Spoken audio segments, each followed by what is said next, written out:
For me, the reward of writing is really having that one person read it and like they get it. So like reading to my friend, my mom, having one person read it, or two people, or a group of people, and they understand it. That's really all I'm here for. When people hear, oh, I'm sleeping at 2 a.m., they think, oh, I'm reaching home at 5, or I'm like, you know, getting only 3 hours sleep. I'm like, no. You're misunderstanding this. I'm still going to watch my show. Yeah. I literally have like 50 tabs open. All of them is like how to fight close hand, how to fight short hand, how to fight. I watch all of the videos. I watch the anime videos, the stickman videos, the everything that's possible. And sometimes I'm quite literally acting it out. Hi everyone, welcome back to another episode of the Modern Journey podcast. I'm your host Hamza, and today I have a solutions architect, a filmmaker, and currently the author of my favorite book, Mrs. Marvellous Michael Anson. Hi, Marv. Hi. Not many people call me Mrs. I'm like, who is that? I'm like, I love David, your husband, so I'm not going to come on the podcast and disrespect him. So I put some respect on your name, okay? Hello, thank you so much for joining us. Thank you. How are you feeling? How's your day been so far? Let's start there. Oh, not much. Woke up, showered, took the train, got here. Oh, good. Oh, no. I watched an episode of something. Oh, you always have the best episode recommendations, by the way. Please tell us, what are you watching right now? I'm watching The Veil on Disney. Never heard of it. Me neither. I was scrolling last night. And Is that how you find your like TV shows? You just scroll and you're like, actually, this looks good. You do have to impress me in the first like 30 seconds. What if it's a slow burner? How would you know? The Spirit of God. Not the Spirit of God. I'm looking, I think, this is going to take us so off point. No, please go for it. I'm looking at if it's slow and the actors are not picking up, then I'm thinking maybe it's the script, so I should give them like a chance. But then I have to rely on cinematography. So I'm like, I want to see what the director of photography is doing with the screen. If I like the images and stuff, then I feel like, okay, at least one person on this set is doing their job. Fair. So I should give them more. Do you feel like as a writer and as a filmmaker, you are more critical of TV shows and probably. movies? Really? But I'm aware of that. So I do give them a chance. But that's why I'm thinking behind the scenes as well as what I'm seeing on the screen. And one episode in, I think David was like, oh, I'm not into it. I'm like, no, they're going somewhere. I can see it. I can feel it in my soul. And were they actually going somewhere? They were going somewhere. They were and cooking. We literally started like 10 p.m. last night, when episode 5. So, what? Yeah. It was really, really good. It was giving, David calls it Jack Bauer in a skirt because it's a woman spy, but it's so good. It's the woman from The Handmaid's Tale. Oh, nice. Is the lead lady? She is the lead. Okay. But yeah. Okay. She's a good actress. Oh, cool. Are you able to, sorry, like you said, this is going to take us out. I'm already here now. I'm committed. Are you able to switch off when you're watching it? Like, are you able to turn your filmmaker and actor and author mind off and critical thinking off? No, not really. Is it it's always on? I think it is always on. I remember my very first actual studying film in school. After the first few months, when I'm watching a show, I did this game with myself where I tried to predict the shot, whether it's a medium shot or a long shot or a wide shot. And I did this for months because it was just really intriguing to me. And so now I feel or see that instinctively, but for me it adds to the enjoyment of it because then I can be critical without having anything to do with it. Should be like, wrong shot. Fair. Raise the camera.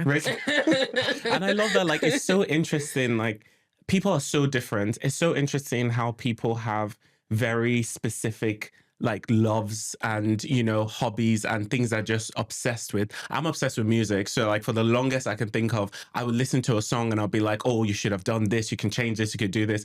I would watch a TV show and I might be critical of like a few things, but it will never be as deep as you're going. But to hear you say, change the shot and do it's so interesting, honestly. With music, I don't even, if I've never seen the lyrics, I'm not hearing it. What? Like, I'm going with the vibe. What? That is incredible. And I didn't realize that people actually listen to music to hear what. I'm sorry, for the longest time. And then I saw something on TikTok where this lady said, oh, she just goes with the vibe. I'm like, yeah. I'm like, good music for me is like vibes. I listened to the entirety of Ray's album over the past 2 days. New one. The new one. Okay, this music may contain hope. As Ariana says, obsessed the related. little bits where she has people saying things, obviously I hear that. But the rest of it, it's just vibes to me. What? And I love it. I love that album. Can't tell you a single thing. The husband one, of course, is really popular now. Not the so husband one. It's called Where Is My Husband? Great music, great vibes. Love it. Wow, I Not love a it. single word. Gosh, I'm the opposite. Like, not as much as my wife though. Like Davina, my wife, she loves like the lyrics of it all. Like she would like go into, okay, what are they saying here? You know, I really like that lyric. I don't hear as much. Like I hear the lyrics, and sometimes lyrics are amazing to me, but I'm not overly critical of it. I love music. I think all aspects that's why of it. I like country music, because they're almost speaking with a melody as opposed to singing every word. Yes. And these days people don't enunciate. I can't hear what you're saying, babes. Fair. Like you need to open your mouth. Open your mouth. Well, thank you for that. I feel like that was a really nice and like needed, rabbit hole that we went into. But yeah, thank you. Thank you again so much for doing this. I really appreciate it. I know how extremely busy you are, so I really appreciate it. We will talk a bit more about going into book 2, but before we do that, I wanted to say a huge congratulations on finally submitting book 2. How do you feel now? Oh, I've literally slept for 3 days straight. I can imagine. I turned it in on Monday at like 5 a.m. Wow. And because my deadline was 9 a.m. Yeah. And for some reason, I had no meetings that day. No one was texting or messaging me, and I slept till I think lunchtime, and then I had lunch, and then I slept till like 7 or 8, and then I woke up and I watched a movie, and then I went to bed again. I woke up at noon the next day. My gosh. Like you needed it though. How many words was it in the end? Oh, 160,000 words. Wow. And it's so funny because when I started book 2, my editor was like, so what we're not going to do is have 160,000 words. I was like, yeah, of course, babes. Like, it's not, that was like, just because we're introducing, Yeah, it is. And you turned it in, I know it was what? In my email, I was just like, you know what? It's a good story. So how about you give it a chance? Yeah, of course. But it is what it is. Oh, gosh. Well, congrats again. We're also proud of you. And I'm sure the world can't wait to get book 2. It's such a good book. But we'll get into it properly. So I'll start with, when you think about little Marv, what was she reaching through the stories, and how has that changed over time? So a few days ago, again, coming back, I'm not one of those my husband people. However, I live with him, so a lot of my stories revolve around him. But every time I write a chapter of my book, and this is, to be honest, in my defense, for whoever's living with me. Because I remember when one of my girlfriends was living with me when I was living in Nigeria and we're working together, I would read her chapters of Birthmark. So for me, it's really important that I've written a chapter and I want direct feedback immediately, because I'm building the world as I go and I want to see someone else. So I tend to read it out loud. It helps me edit, but it also helps me see someone's perspective. And I was reading to him the last chapter of book 2 and the epilogue. And halfway through, I just had this flashback where I could see myself reading to my friend. I could see myself reading to my mom. And I could see myself like watching a movie. My mom doesn't really watch movies. She does now, but when growing up, she just didn't really understand the concept of TV. She just was like, you're just staring at the screen. So I would watch it and then I would narrate everything back to her. Wow. And so as I was reading to David a few days ago, I was like, wait, am I a yapper? Have I been talking to people about stories my whole life? Like, I literally was like, wait, I can literally see myself doing this motion of reading to someone or telling someone either my story or something I have watched and forcing them to listen to it. I'm like, I think this has been me for a long time. So, and all of that is just to come back to answer your question in that I think I've always been a storyteller as a result of being a yapper.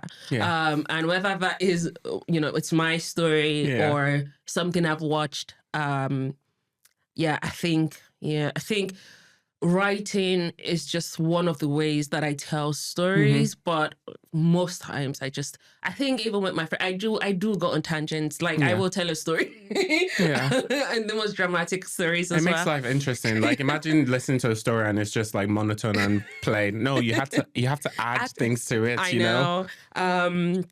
So yeah, I think for me, because growing up, I grew up with my grandma living with us, and she always told us, me stories, because I'm the one who listened, because it's really interesting. And for me, she was giving me the framework to add my own kind of versions of those stories back to her. So she would tell me a story and I'll tell her a story that's like a remix of the story that she told me, but how I would have preferred for it to go. And so I think I've just always been that way, really. Oh, I love that. So correct me if I'm wrong, but you have been writing for over a decade now. What has kept you faithful to storytelling even before like the rewards showed up? For me, the reward of writing is really having that one person read it and like they get it. So like reading to my friend, my mom, David, having like, I have a group of beta readers and like a critique group that I've had for many years. Having one person read it, or two people, or a group of people, and they understand it, that's really all I'm here for. Wow. I mean, it's nice to make money, and I'll take all the money that I can get from it. But I mean, the money pays the bills. For me, when you think about like traditional storytellers, and you're sitting around them as children and they're telling you stories, as soon as you get up and you leave and you have the story firmly in your head, that is that's the job. The job is done. So I pretty much see it like that. And I had started writing short stories and poems, which people are able to read very quickly. And there was a short time where I would do like stand-up, not comedy. What's it called? Spoken words. Oh, I was going to say, I didn't know you were a stand-up comedian as well. Spoken words. So like just standing up to a radio poem. And that's direct, immediate feedback that you're getting from the audience. And I go home thinking, great, like that was worth writing it. And for me, that's enough. And so I don't know that I had seen it as I'm writing until I get a reward, because again, I'm Nigerian. I didn't really grow up in a household that made me feel like being creative was going to be a career. Just last year, or maybe earlier this year, I was telling my mom that, you know, if publishing pays me enough, I'm just going to quit my day job and write full time. And she's like, why would you retire at 30? Those were her exact words. But that's a typical Nigerian mom for you, though. I'm literally not retiring. I'm just, I'm still working, maybe even more. So for me, earning from writing is like a new concept. It wasn't necessarily what was motivating me. Although now I am fully motivated. Please pay me. Give me my money. So you wear a lot of hats, which is what I was, you know, saying in the intro. You are a solutions architect, you're a filmmaker, you're an author, you're a granddaughter, you're a daughter, you are a wife. What does balance actually look like in your real life? I think mostly it is having people in your life that understand that, you know, there'll be phases. So like when I'm on deadline, I never stop talking about the fact that I'm on deadline, but I have, you know, my family and my friends who understand that, no, I can't do this thing, or I can't. Like my husband understands that I'm just not going to wash the dishes when I'm on deadline. It's just not going to happen. Like for me, every time, every moment that I'm away from writing is a waste of time. Like I don't wear makeup on when I'm on deadline, which is like a really little thing. I like wearing makeup, so it's not necessarily like I'm going out into the streets feeling like I'm ugly. It's just I don't have the time. I'm like, this has got to go. I do very little cooking when I'm on deadline. I do very little speaking to other people outside of work. And that's because my day needs to be really structured. I'm not a morning person. Until noon, I'm just really not there. So I have to start work at 9 and I'm like a zombie until 10. And then I kind of start working till 5 or 5:30.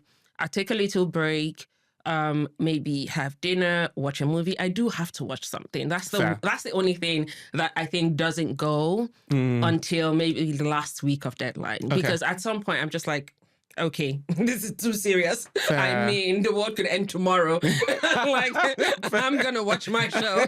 Is that like a way like you used to decompress for me? decompress? Yes. Yeah. It's watching someone else's creativity and having fun with it. And usually around 10 to 11, I start working. So my ideal working time is 10 p.m. till 2 a.m. And it sounds late, but it is perfect writing time because I am so easily distracted.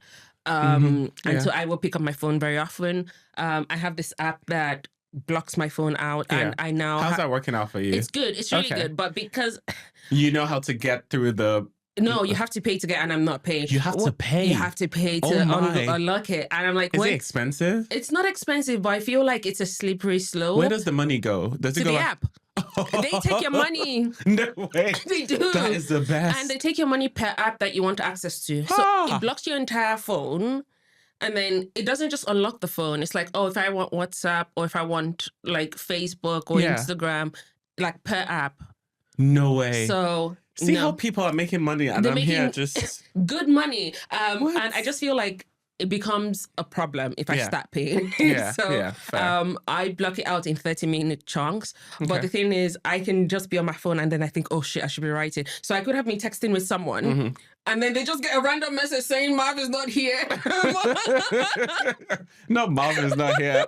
That's fair. And it's like locked out of the phone. And that's because I literally had like that moment where I'm like, oh, wait, I'm distracted. I need to write. And so I do that in 30-minute chunks. And that helps me. And the night is quiet. No one's there. My husband's sleeping and snoring. And is the snoring like a nice symphony for the background? It's not. It's just, I kick him sometimes and then pretend. Like, oh, what happened? I'm like, are you okay? Oh, wow. Oh.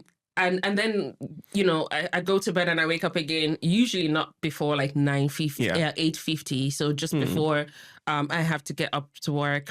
That's so I would, when I'm not on deadline, I will do that about 3 times a week. When I'm on deadline, I do it almost every day. So yeah. And you touched on it a little bit, but I wonder, what has having life outside of your work given your work, like your books, and what do you feel it's taken away from it?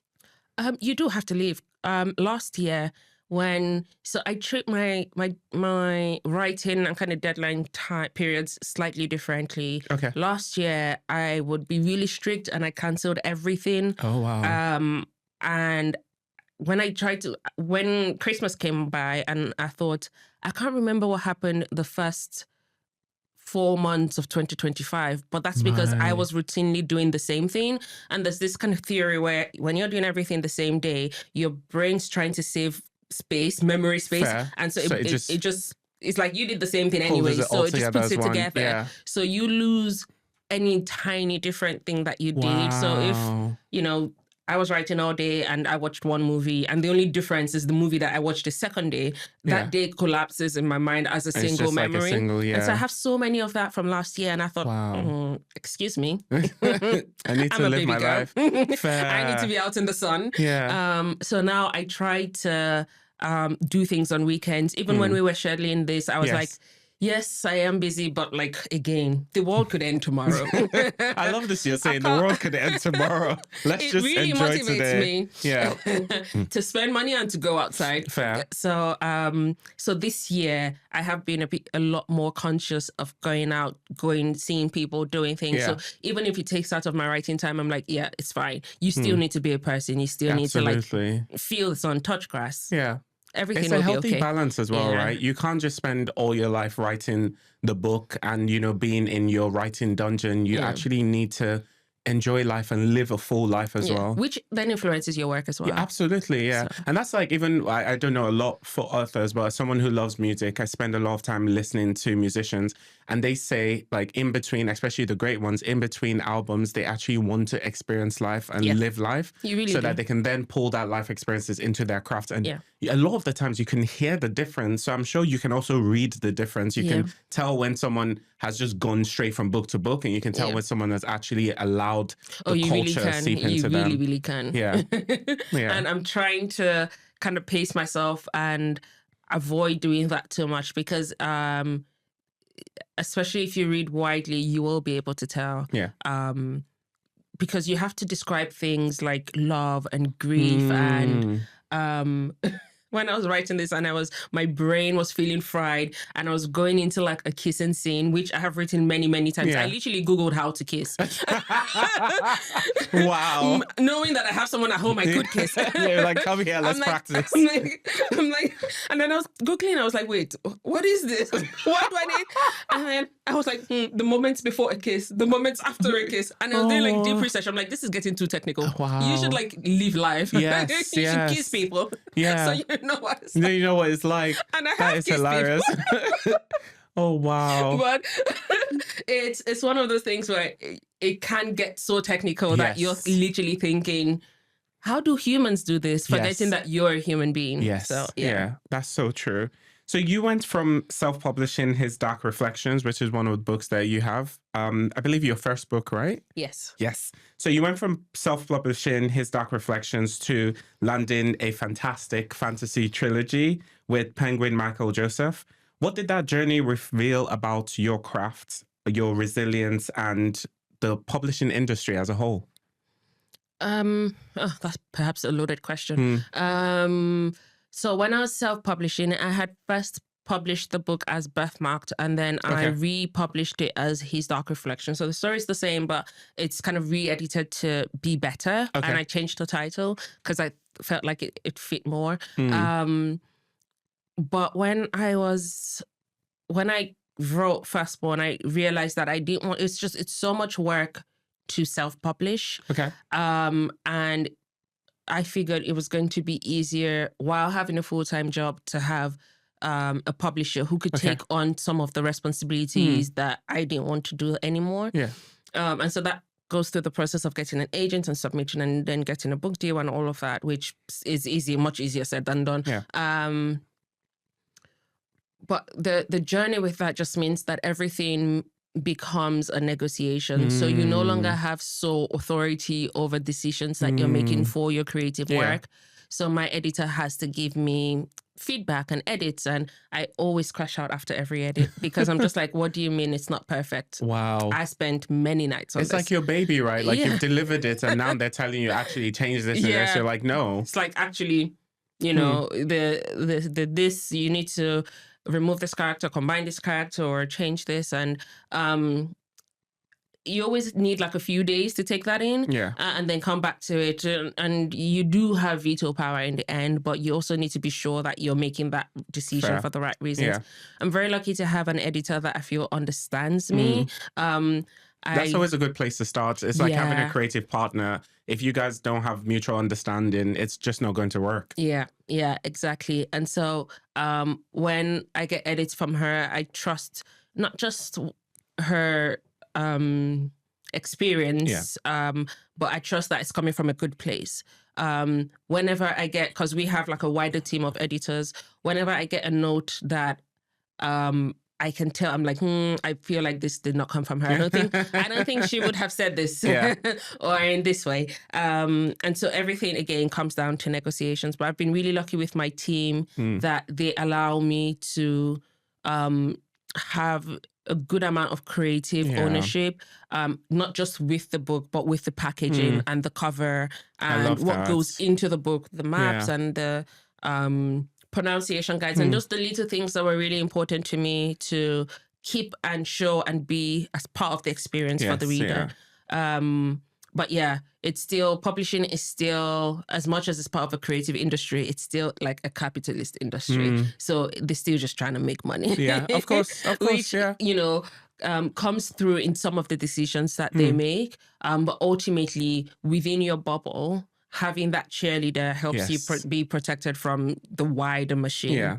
And I love that for you. Like, you still have creative direction and you're able to make certain decisions. Like, even when you're talking about the maps that go into the book, for a publisher and for a capitalist, you know, organization to them, it might not be a big deal, but to you, you've dreamt about the book. You've dreamt about how you want people to receive it. So having those little things here and there, it just improves their experience, you know? And Yeah, it does. I love that for you. Oh, yeah. And my name's on the book, which I remind them very often. Like,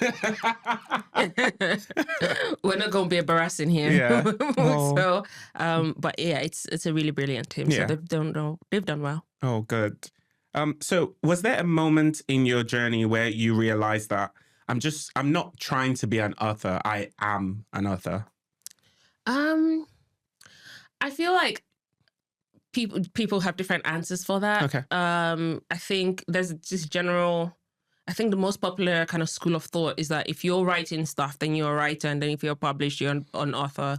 Different people do what they want, but personally, I feel like until I'm writing full time, I don't think that I would feel like I'm an author. And that's just like a personal thing. I don't think that it's like really in any way. But I feel like for as long as it's not my sole income, I would not necessarily feel like I'm an author. It still feels like a side gig. I want to so lovingly disagree with you.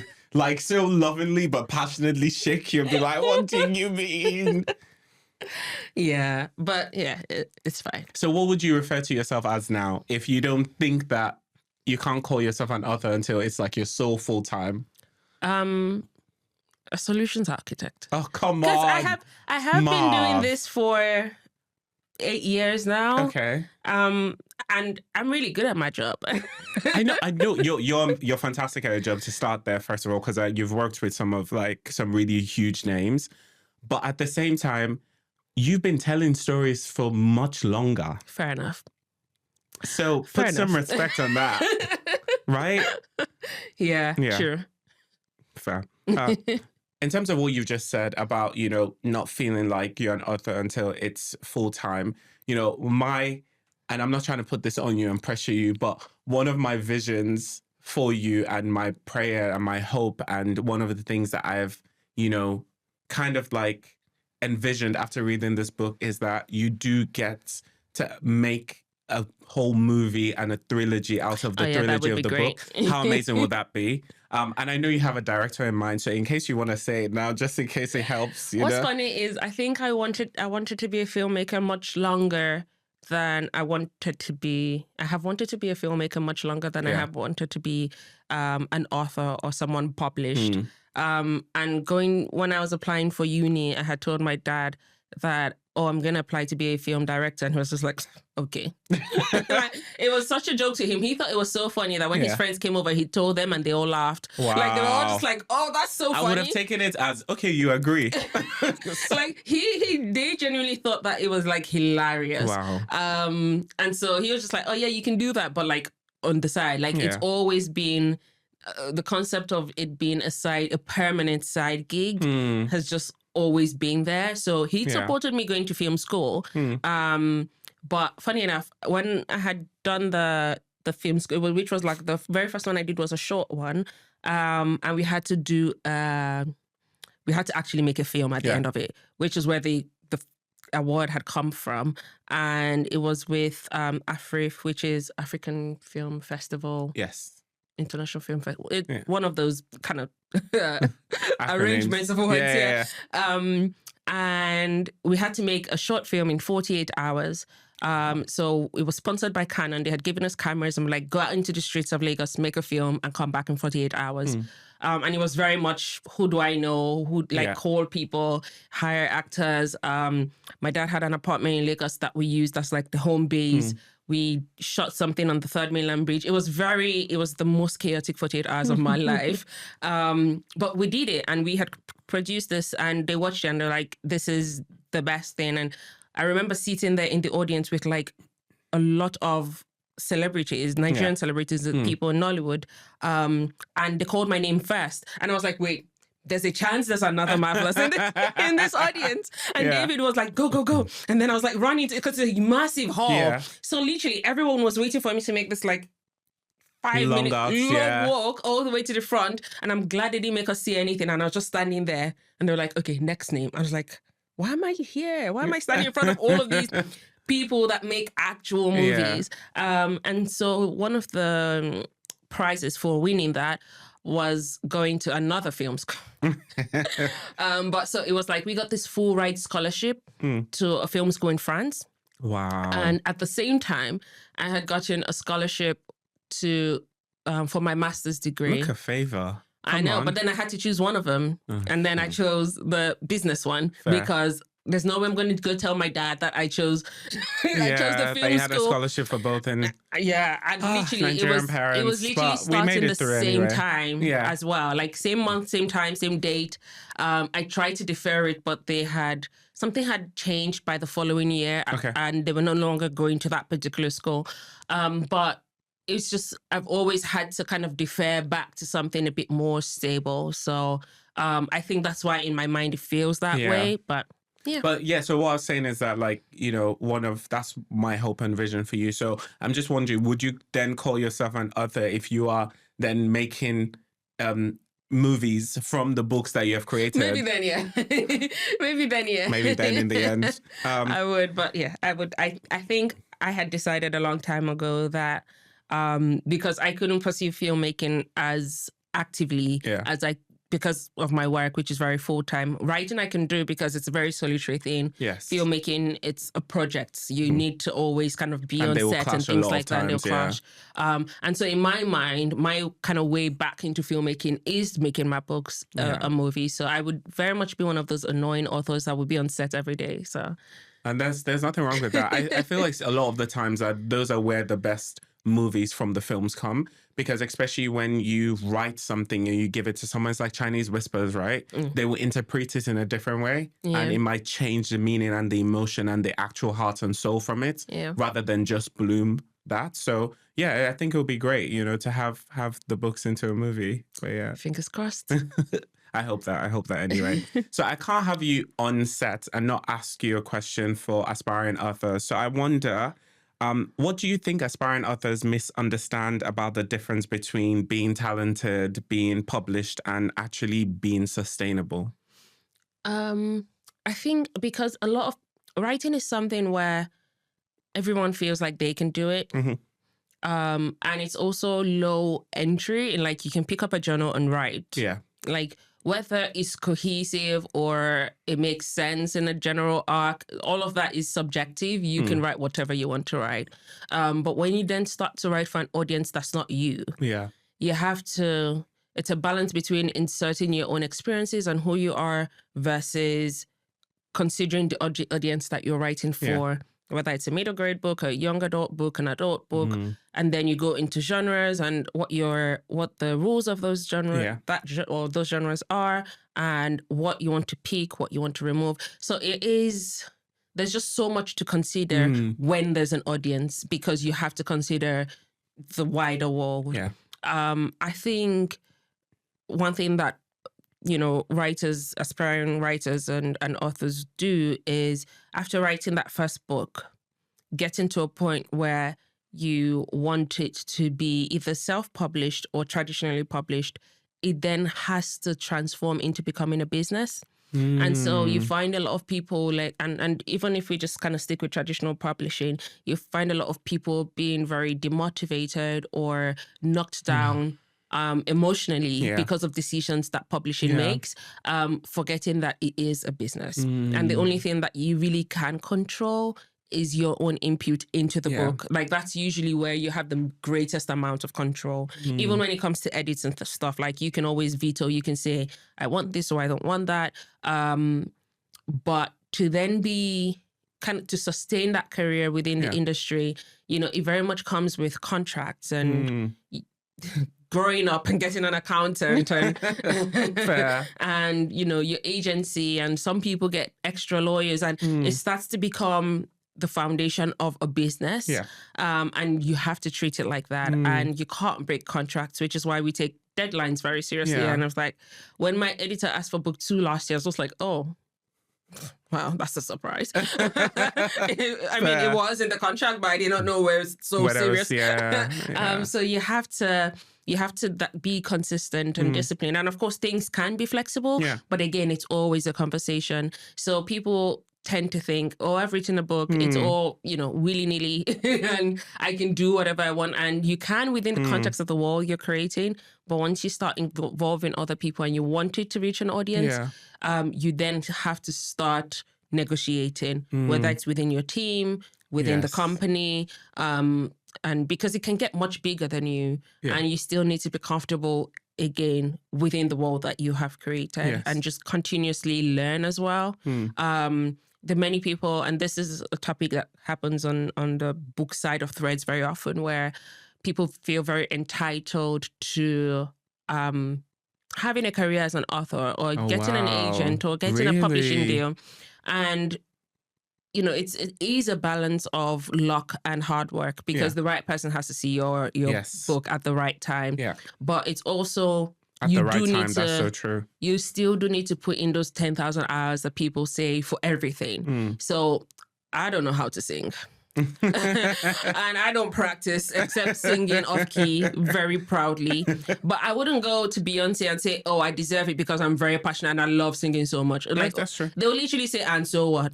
But if you say that to a writer, they'll think, oh, but you don't believe in my dreams. It's like, where you do still need to put in the time. You do still need to write the book. You still do need to revise it and learn from others and perfect the craft. Because they're like, you were talking about like the kissing scene, for example, and let's, use something else, for example, love. There's so many ways to write a particular sentence and phrase and the meaning of love, and you can make it match so many things and emotions. And I think that a lot of people will just say, well, love is this, and then move on to the next, the next chapter. I'm like, no, like learn how to revise that, write it in a different way, pull out more emotion. So I think that like adds to what you're saying as well. And I think there's so many people who feel like they have a story in them, and they are absolutely right. But the passion of writing a story is not necessarily equals to the finished work, because the discipline is needed. Like you do need to, when I speak to people about how much I work and what I'm doing, and but I still love to sleep. Like, I'm still going to get 9 hours. I may get it in the middle of the day. I may get it like from when I sleep at 2 a.m. Because when people hear, oh, I'm sleeping at 2 a.m., they think, oh, I'm waking up at 5, or I'm like, getting only 3 hours sleep. I'm like, no. You're misunderstanding this. I'm still going to watch my show. I'm still like middle of deadline, on which I had to turn in on Monday or Tuesday morning, I was still watching Project Hail Mary on Saturday at the cinema. So like, there is still a balance. Like I'm still, inherently a lazy person. I don't want to get off the couch. Not a lazy person. With all the work you're doing, I won't say you're a lazy person. I would say you're balanced. Like when you're I get doing on the couch, I do not stand up. I literally will be like, pass me the remote control. Like I don't want to do anything, but it's if you don't write it, there's no words. So you still have to. You still have to put in the words. You still have to put in the words, and it's just so much discipline, and it's not taking for granted the craft of writing, because you wouldn't do that for any other career. Whether painting, singing, acting, you don't just say, "Oh, I'm so passionate about being a tennis player. I want to play with Serena." I'm like, good luck. Even if you did, you will fail woefully. Like you will still have to put in the work. And I think it gets lost so often. Yeah, that's fair. So let's actually switch to the book that we're talking about so much now. So Firstborn of the Sun. Firstborn of the Sun is honestly like my favorite book right now. Like, I'm not even joking. I really appreciate you for writing that book. And the audiobook itself is even just out of this world. First of all, can you tell us who actually voices the audiobooks for those people who don't know? Yeah, we have two people. So we have Folake Olofayeku, who is the lead actress for Bob Hart Abishola. Such a good TV show. Which is really good show. And I think she's the first Nigerian playing in Nigerian on Prime TV in the US, which is really fun. And we have Adra Ando, who is Lady Danbury from Bridgerton. So and together they did really good work. It's just a name drop, just a little name drop. Just my girls. Yes, exactly. But yeah, so Firstborn of the Sun is rooted in Yoruba-inspired mythology and world building. So what drew you to build from that cultural foundation, and why did it feel important to you? I think it felt more natural to me than important. It was always the story of I'm going to tell. I'm a Yoruba person, and I feel like I say that very often. Like within the first 2 minutes of meeting me, you'll know I'm Nigerian and I'm Yoruba. And I think I grew up in a very Yoruba household. Both my parents are Yoruba, so I don't even have like a mix of like we're even from the same state, like from the same region. Like wow, there's no diversity. So, well, I mean, your husband is not from the same region, so there we go. There we go. Diversity. Such a huge hassle. I was drinking palm wine the other day. I'm like, look at me being an Igbo man. I love that for you. Yeah, diversity. I love that. I know. I'm like, I think my children would be the first in like my line from my nuclear family that are like not Yoruba. Oh. And how is that going to go down? Well, we're in it already, aren't we? There's no turning back now. I love that. But love Igbo people. They have such a rich culture, so it works. It works quite nicely. Yeah. But for me, telling stories, it was just these are the stories that I've heard growing up, and Yoruba culture is a very it's based heavily on oral storytelling and traditions. All of the cultures, all of the traditions and histories and myths that we know have all been passed down by someone telling another person. In more recent times, we've started kind of documenting and writing, which is really, really good. But everything we know now is because someone remembered. Yes. And so it's really, really important in the Yoruba culture that there's someone within your family that's passing that down. Yeah. In my family, it's my grandma. It could be, anyone. And you write that a little bit into the book as well, don't you? I do. Like every book has like, you'll see a storyteller. Even Adra's part of the book is as a storyteller. Yes, so she is the storyteller to the reader. And she's not talking to anyone in the book. She's talking to you as the reader. Yeah. And I really wanted to be able to create that kind of atmosphere where you feel like you're hearing it from someone, which is why I highly recommend to have the book and have the audio playing so that you can do both at the same time in like a really immersive way. But I was always going to, like, these are the stories that I think I will always tell. When I wrote His Dark Reflection, there's the main character is Yoruba. It doesn't necessarily affect the plot in any way, but she just happens to be Yoruba girl. I'm writing a dystopian work now, which is in the future, and I've named one of the main characters who's like this underground crime lord after Shango, who's one of the Yoruba gods. And there's a little part of the book. It has nothing else to do with the rest of it because it's very like high tech and stuff. But there's this little part where he's this really, he kills people. You have to do that as a crime lord. It's just part of the job, not that, It is. But his weak spot are kids, and he tells them stories by the firelight at night. And so you just see this really grumpy guy in the middle of like a mission and stuff, but he will take time out to tell kids stories. And so he tells them stories about the Yoruba gods and myths. And this is something that, again, doesn't necessarily fit into the world because it's dystopia and everything's gone to but the oral storytelling, it remains. And that's because I feel like the culture and the people and Yoruba people have been so resilient over time, because that region as well, where like Yoruba land was very heavily impacted by slave trade and things like that. But you see that even though the stories have morphed and the gods have, their names have either been changed in terms of spellings, but the core of them is the same. They still exist across the trade path. And you have Yoruba people in Brazil and in the Caribbeans. And it's really interesting when I was in the research, seeing the kind of gods that have been added to the pantheon, still from Yoruba people. But these are people who were not allowed to speak the language, who some of them had their tongues removed, some of them had like really, really brutal things happen to them. But a version of this,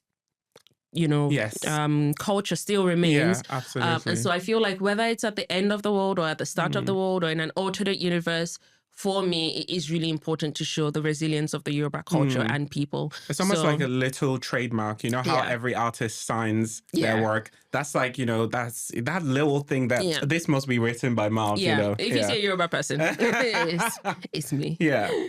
So I wonder, do you feel some sense of responsibility writing from a Yoruba-inspired lens, especially knowing that for a lot of readers, this would be like their first meaningful encounter with that world? For this book in particular, maybe not all of my works, but for this book in particular, my primary reader is a Yoruba person. So I'm writing for them and to them. And everyone else I'm really glad that they get to experience that. Yeah. But I do prioritize the Yoruba reading experience, which is why when I have readers, I've had so many readers who come to me who live in diaspora, who live outside of Nigeria, and say, oh, it reminds them of stories that their parents told them. Because again, a Yoruba family will always have someone telling. You will always somehow... it is a responsibility. Like, you don't want to be the weakest link. You don't want to be the one person who you don't have to remember everything, but you can start with the basic myths. And, and they'll come to me and say they remember things that their parents told them or how familiar it feels like to them. And then, of course, I have people who still live in the continent. And when I went to Ake Festival in Lagos last year, I had so many of them come up to me to say that this felt so authentic. I was like, oh, thank God. Because as someone who grew up in Nigeria and lives now in the UK, I'm just like, I never want to feel like I've been away from home too long. Like, I try to go home every year to just reset. I'm like, have I forgotten anything? Do I need to catch up on any information? Absolutely. And so for me, they are my primary readers. Everyone else gets to experience that. And I'm really happy. And I want a really wide audience. I hope that everyone in the world reads it, but they'll be reading it as it's like discovering ancient text. You're not the one that we're writing to. Like, but you're reading it and you're enjoying it as well. When I think of the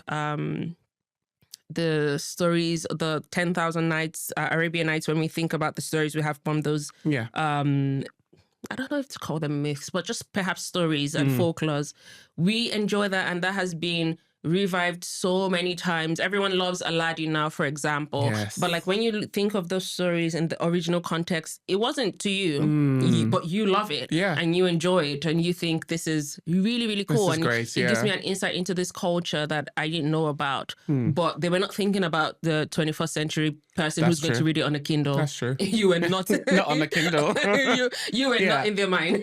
So as a follow-up to that, how do you, because you talk about like going to Nigeria to research, you feel this sense of responsibility because you're writing to your primary audience, which is your Yoruba reader, right? How do you balance the reverence and imagination and creative freedom?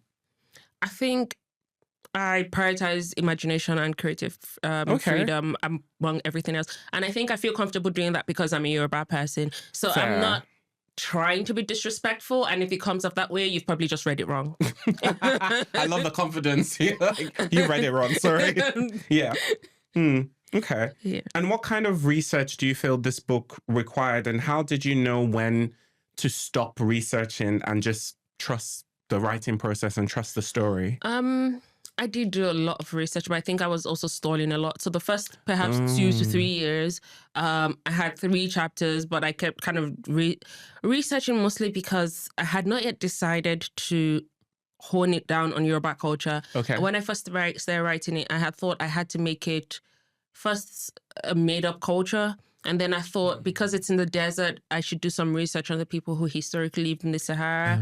And so I did some research on the Tamazi people. And I thought, I should just write like my own. Because it's less research so that I can finally stop opening Google and having and learning a new language just because I want to kind of tell this story. And as soon as I decided it needs to be a Yoruba story and it can be in an alternate universe. So I describe it as, a world where the Yoruba Empire continued to expand. Not that I am pro-empire, but, for a little while. But also without the influence of colonization, without the influence of white people at all. And, a world where engaging with anyone outside of the continent would have come on even terms as opposed to what it was.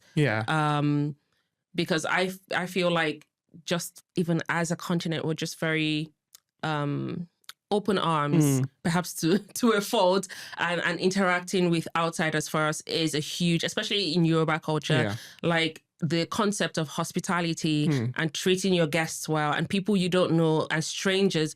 There's just so much reverence given to the stranger that you're very willing to kind of let them into your home regardless of their intention, and you tend to be blindsided by that. So in this version, I'm creating a world where first there's just no outside interaction, establishing that in a way where when outside interaction does come, it's going to be on even grounds because we have power here. Yes, yes, absolutely. So, which, we did in reality as well, but, things got messed up. But that's what I'm trying to do. So I can imagine that when you write, the characters are essentially living characters to you. Are there any of those characters that did not behave in a way that you thought they would? And what did that teach you about the story? I think it taught me more about people being unpredictable. So characters usually, a good character would not behave the way you think they will. Fair. Because you start out with an idea in your mind. Okay. But when you've created someone who has a template, there comes a time in the book where you're trying to make the character do something because of what you've planned in your mind, but the template you've given that character doesn't fit this action. Okay. And so something has to change. And at that point, you get something, a version of writer's block where you don't know what to do. But eventually, you will have to either change who the character has been from the start to allow them do this thing, or you have to change this thing so that the character can remain true to who they were. Which is why you will watch stories where you see, this really, really smart person at the start, and then they get to the end and the writer is trying to convince you that they fell in love and so they forgot all their training. And you're like, that doesn't work. Sense. Even as an audience, you may not know exactly why it doesn't work, but you're thinking, no, something wasn't right. Something isn't right here. I don't believe this person who killed their father in the beginning of the book to be a spy is going to fall for this blonde-eyed man because he's smart. No. Something's wrong. And that's again because they're trying to create a love story, but they're not making it authentic to the character. To the character itself. And I had that with in my book as well. So we have Milwa, who's the temple maiden. And she's someone who does go on to experience a version of love, but it had to be so subtle. Who I'm not really on good terms with at the moment, but it's fine. It had to be so subtle and in her own way that I feel like readers would notice, but my editor did not catch that. Wow. And she's like, I did not get that they're in love. I'm like, that is the plot of book 2! Oh my God. Wow. That is amazing because when you say it now, after reading book 1, I don't see Milwa as someone who will just, fall head over heels for someone. No. Because why? No, she's wouldn't. Someone that is overly principled, someone that... Exactly. If we're talking about Laura now, that's different. Exactly. Laura is so different. She can see someone and be, yes. But Milwa is she'll probably be the friend, hitting her, what's wrong with you? Exactly. And in my comments back, I highlighted all the parts that Milwa showed that is hilarious. Not only that she's in love, but that the person she's in love with, that she knows the person's in love with her, and it irritates her because she's thinking, why are you making me think about you? Yes. That's irritating. Yes. Yeah. And because, again, she's a really principled person, the way she shows love is in the small deviations from her principled ways. Yes. Yes. And it's those subtle ways. We know she would kill someone anytime. Yeah. So quick. And there's this kind of plan to hurt someone, and the first thing she says is, no, we shouldn't do that. That person likes you. And to any reader, imagine them to think, why would she kills people for she never questions her instructions. So for her to question something's going on. You should think, why would she say that? She even thinks, wait, why did I say that?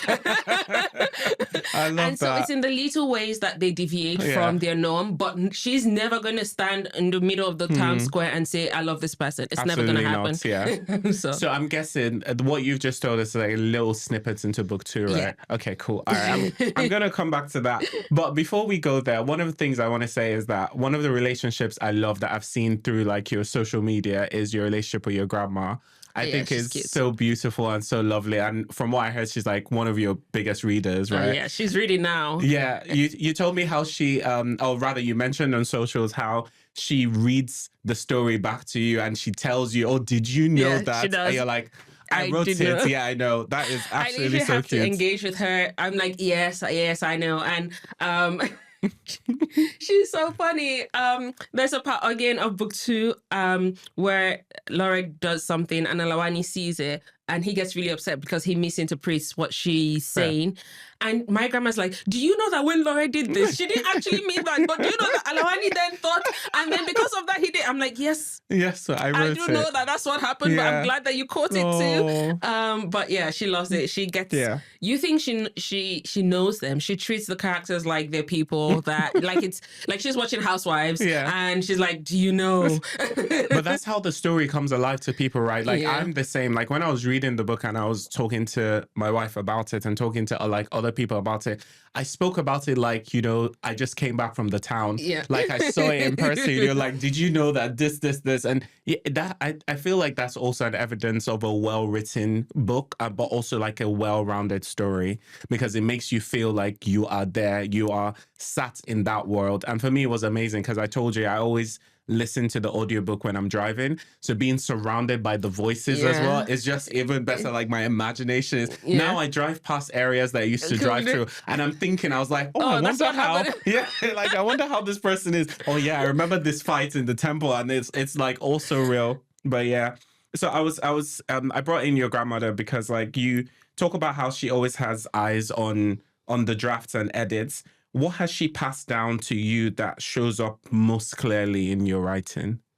I think everything, because she quite literally taught me how to write. So she was an English teacher. So was she? Yeah, we were not friends growing up because she's a really strict teacher. Like imagine. I want to watch TV, and she will go report to my mom that I'm awake at 1 a.m. watching the 7th episode of 24. Wow. She was a snitch. God. So we were not always friends, but like you had to do it. So she taught me quite literally handwriting to writing sentences to there was a short period of time where she stopped living with us and then she's come back, but in that time I would write her letters. They were quite mandatory, however, they were also fun. Not the mandatory letters. Because she would write letters to you and you have to write it back. And I would write it back and she return it to me with my letter corrected for grammar. Yeah, so if you like hi grammar without the comma, then you see her red pen comma. I'm like, hi, how are you? And then you have to say what you've been doing over the holidays. And she won't even keep the notes. She'll send it back to you with corrected. No, she'll send it back to you with corrected ones, with your corrected note and then her new one. So it was a lot of practice over many, many years. And so I'm learning English from her. I'm learning comprehension and composition from her. And she's telling me stories. So I'm learning that as well. So everything that I do in terms of how to structure and even how I write, it's not exactly old English, but my English structure is a bit more archaic, I think, than, because whenever I'm reading to David, he's like, can you calm down? You're not Shakespeare. No, you're not Shakespeare. It's like I use a lot of shall and words that feel a bit older than common more recent kind of phrases and phrase structures. And that's wholly because I learned from someone who learned from colonial times, which was very much Queen's English. Yes. So it is very structured and very rigid that way. And do you get any pushback on that from your team? No. Yeah. But I don't think that I would know how to write any other way, to be honest. It is. Yeah, it's just very. Sometimes I try to like correct my sentence, and I'm like, that is correct, but I wouldn't. It needs to sing properly to me. I need to like say it in a way that no. So I just delete it. You just delete the notes. You're like, no. Sometimes, so most times I'm just supposed to like either write my note back or resolve it so that it remains there. But if I see something that really pisses me off, I just delete it so they forget that it was there. It was never there. Just, like, that's actually that makes sense because there's no like version history there's no of version, the like delete. Yeah. Oh, I love that. So, moving our attention now to book 2, I believe by the time this comes out, the cover will be officially out. The cover's out May 5th. So. Come on. So, what can you tell us about book 2? It's really cool. So, of course. In book 1, we see Laura go through. So she's this person. She lives in this world where she's the only one who doesn't have access to the powers of the sun, so she's not able to harness that magic that's called Agbara Oru. Yeah, and she survives by pretending to have it by summoning the Yoruba god of fire and thunder, Shango, who's like a cooler Zeus. And no, cooler Zeus. And he gives her his fire, and she's able to do really cool things with that. But she's also in love with this boy who does not listen for the life of anyone. He gets into trouble. She goes to save him. They get into trouble together collectively because they find out that she has powers that she didn't know she had, but it's a threat to the kingdom. Wow. In many ways, because one, they don't want people to know that her kind of people exist. Two, her powers can quite literally drain their powers out of them. Wow. So, and more secrets about her. She has quite a lot going on. So she goes into exile and she's on the run with Alawani, this boy that she really, really likes and has saved, but has caused her just so much trouble. At the end of book 1, we see her leave the kingdom, and it's just a whirlwind. Quite literally, there's a sandstorm, and she's kind of stuck in it, and she has to figure out what to do, where to go. She's not alone when she leaves the kingdom, and so she has to figure out who she's able to trust. Book 2 starts immediately from there. Come on. And she gets into trouble almost immediately again. Oh gosh, she's always getting into trouble. To be fair, in her defense, this is the first time she's gotten into trouble where she didn't do anything, and she's growing. So she makes new friends. She's I do really like her, but she's so annoying. Yeah, I know. She's so annoying. I know. She's trying. She's doing her best, but she's also someone who's grown up in a very sheltered life, and she hasn't had a lot of human interaction outside of Alawani and her dad. So she doesn't quite know how to trust people or be friends. Or just not be stubborn all the time. So she's having to learn that when things are bigger than her, she has to rely on other people. So we have that thread going. She's trying to get home to, which was her mission in book 1. She's trying to get home to her mother's people in the north. There's many big reveals in book 2. I'm really excited about it. Milwa has more chapters, so she has more of almost like an opposite plot line to Laura, so you can see them kind of growing together. I like them both. I'm really eagerly waiting for them to meet again, because when they met the first time, they didn't know anything about each other. But when they meet the second time, they'll know everything about each other. Do they meet in book 2? Does this happen in book 2? No, they don't meet in book 2. Of course, you're not going to let us see this happen in book 2. No, of course. They don't meet in book 2, but they meet in book 3 on the battlefield. So book 3 is what, like next year? 2027, 28? Ideally 2027 if I win my argument with my editor. Look, we're all behind you. Let us know. Everyone will band together. We're going to help you win the arguments because we need this book. One of the most frustrating things is hearing on the audiobook, and that's the story for now. I was like, excuse me, what do you mean? Go back. That's actually the one thing I haven't written yet. Address bit, so the narrator bit. Yes. I have not yet written that. I should probably write that. Well, yeah. How many? You've got like October release dates? Do we have a release date yet? We do have, I think, October 22nd. Yeah. So yeah, there's not long. But anyway, I guess that's like more of the easier bits. It is the easier bit, which I think is why I put it off. Yeah. So what makes a story unmistakably Marv's? I think everything we've talked about is fair enough. Somewhere between the too old English to Yoruba people. There'll always be Yoruba people. I also notice there'll always be twins, because I love the concept of twins. So there's twins in his Dark Reflection, and they're like the main characters. There are twins here, and they're also, one of them at least, is the main character. Eventually both of them will be part of we'll get point of views from both of them. Fair. Actually, we have point of views from both of them in book 2. So I do love the concept of twins. There's so much you can do with it. Also, Yoruba people have the highest number of twins in the world. Yes, so this is my fun fact. Not fun fact. Yeah. So if it's Yoruba, if it has twins, it's probably me. Yeah. And I feel like you can't be a high performance person without having a bit of imposter syndrome. And you did post about that recently, and you mentioned that you wrestled with imposter syndrome while writing the final chapter of book 2.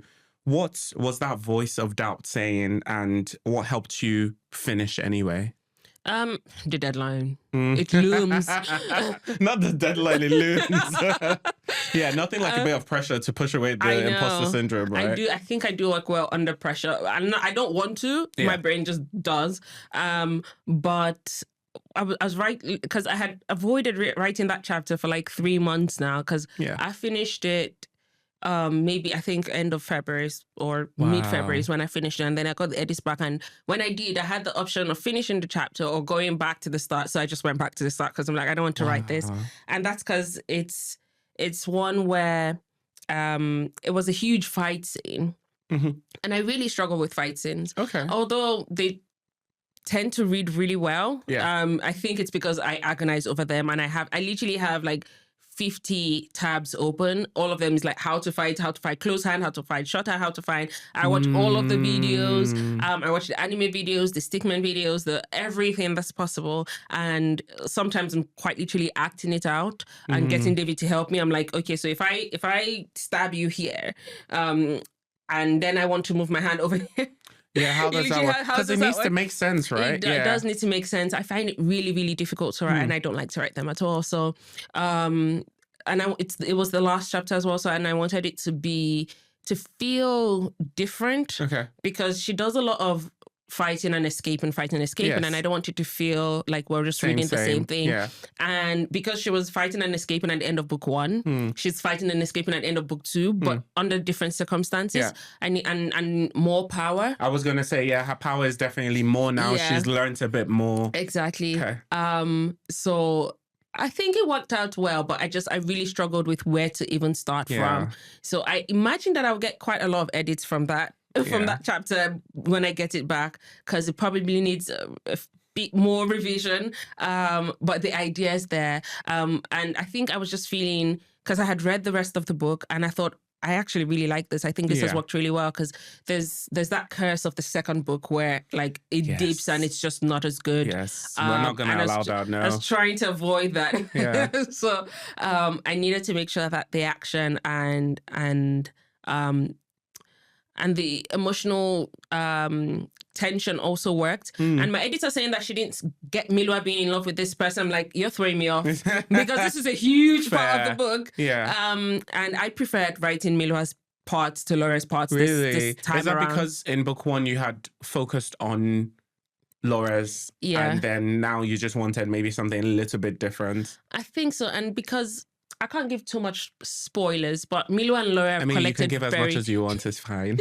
They're very connected, perhaps too closely. And what is funny is when I started writing it, Milo did not even exist as a character. No way. I created her just to create tension. So someone's chasing Laura and Alawani. And look at her, she's become a huge part. She literally is such a huge part, and their connection is so deep. She's on the second cover, right? Because when this comes out, the cover bears, she's on the second cover. Yeah, she's on the second cover, and that's because of how important she is. Yeah. And I really wanted to show what someone like her, what an assassin looks like when they're in love. Yeah. And she has like a romantic scene, which I know my grandma's gonna read very soon. I just hope. You're like, she's not gonna tell my mom. I know, no, she'll never tell my mom, because my mom's like a baby. But my grandma's an adult, so she can read it. But yeah, is very different. Yeah. And when I was writing that chapter specifically, I texted my editor on WhatsApp. I'm like, I am mortified that you will read this because it's a bit too sexy. But I had a lot of fun with it. Yeah. And at the end of it, I was just like, it's 11 p.m. I need to turn this in before I sleep. It was like a 5,000 words, so I just like wrote it. I'm like, whatever. Well, well done. I was so proud of you regardless. We're so proud of you. So Marv, knowing what you know now, what will you protect more fiercely as a writer, and what would you stop wasting your energy on? It'll always be writing time, I think, because without the work, there's nothing else. It's just noise. Yeah. It is very hard to not be distracted by things happening in the industry. Yeah. And whether that be, from the random next big book deal that you're seeing to conversations around diversity in publishing. Yes. It is still a very, very white industry. And that's across the board. Yeah. From your teams, on my team, I have one Black babe and I love her so much. Like literally, I texted her like after my book launch. I remember saying like, I'm so happy every time I join like a really big team call and I see your face. I'm like, that's my babe. Like, yeah. And just knowing between her and my editor, who, although my editor is white, she's just so cultured and so. We love a cultured person. I know. Yeah. And she's so curious and inquisitive, and she wants to know, and she'll ask questions, and she's just so fiercely passionate about this book. Like, I meet people that I'm meeting them for the first time and they recognize her name and they say, oh, she's told me about your book.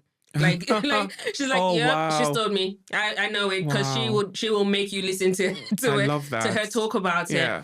She's supposed to be one of your cheerleaders. So so honestly, and so between her and seeing like a face that looks like mine, I feel kind of very safe within that environment. Yeah. But I know that I'm very lucky too. It's not very often that happens in the industry. So, you know, I know a lot of Black writers that just get shafted by the industry. And whether it's intentional, whether it's vindictive, you just find that you're just always getting the bottom of the barrel. So you feel like you've worked so hard to beat the odds, to get the agent, get the book deal, have the book in a working condition, get the even, you know, have this publishing deal that you're just so proud of. And as the rollout starts to come, you start to see, they don't actually care about me. Yes. That happens more often than not. And the constant fear that this could be me, you know, or this, even from decisions, because it's not always a yes for everything you ask for. True. And so it's always thinking, am I going to be next? Because it happens to everybody. Yeah. Like at some point, you're going to feel like, this industry is not quite as ready as it thinks it is for diverse voices, for supporting it. Like, you know, you hear publishers say very often that, we should be diverse, but like, oh, people don't read diverse books, or I'm like, but that's your job though. Yeah, yeah, to make them do so. When we were doing the cover, I did reach out to my editor to say, there is just this understanding that especially the UK market don't buy books with Black people on the cover. And this is like from research that's been done. And I have a friend actually that has Black people on her cover, and the racist comments that she had when her book was coming out was just like a flood, like an avalanche of just so much racism solely based on the cover.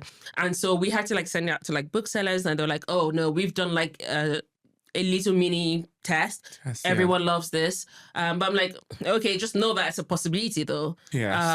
So between the industry and the world, and just knowing that really the only thing you can control is that writing time and the things you're creating and producing, and having an idea of who your audience is, which is why when I say that, you know, this particular book is written for Yoruba people, to Yoruba people, I don't necessarily mean that to alienate anyone else or any reader, but it just means that my readers get it. Yes. Yeah, absolutely. And, you know, if you get it, you get it. If you don't, in 100 years, you're someone will explain it to you. Yeah, I'll explain it to your generation. When it hopefully becomes ancient text. Come on. They'll be like, oh, did you read this?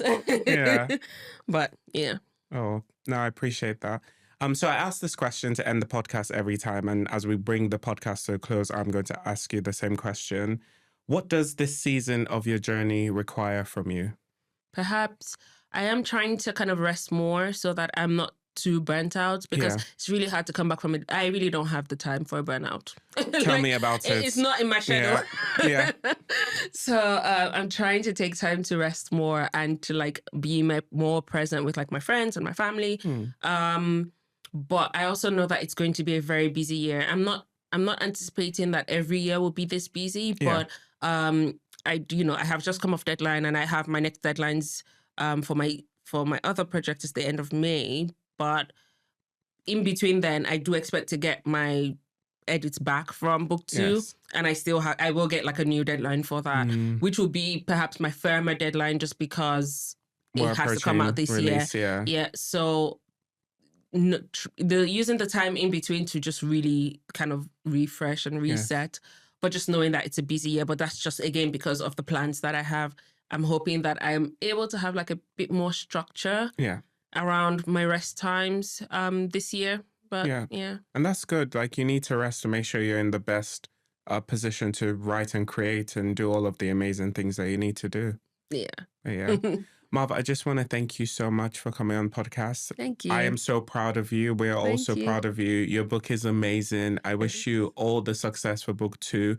You already have 4 copies sold in our household, one for the audiobook and one for the physical copy from me, and the same from Davina, my wife. So yeah, I'm just so proud of you, and I appreciate you taking the time. Thank you so much. Thank you so much. This was fun. Oh, yes, I'm glad. See, not that bad. Not that bad. Great. Well, everyone, thank you so much for checking out this episode of the Modern Journey podcast. I hope you enjoyed it as much as I did. I will make sure the link to Marv's second book is in the description, so you can go get your own copy. It will be such an amazing... Forgot to mention the title. We can say that now, right? Yeah, you can. What? It's Heir of the Shadow. Come on, the Heir of the Shadow. So yeah, book 2. Can't wait for it to come out. Thank you so much for joining us. Please remember to like, comment, share, subscribe. That helps the channel grow.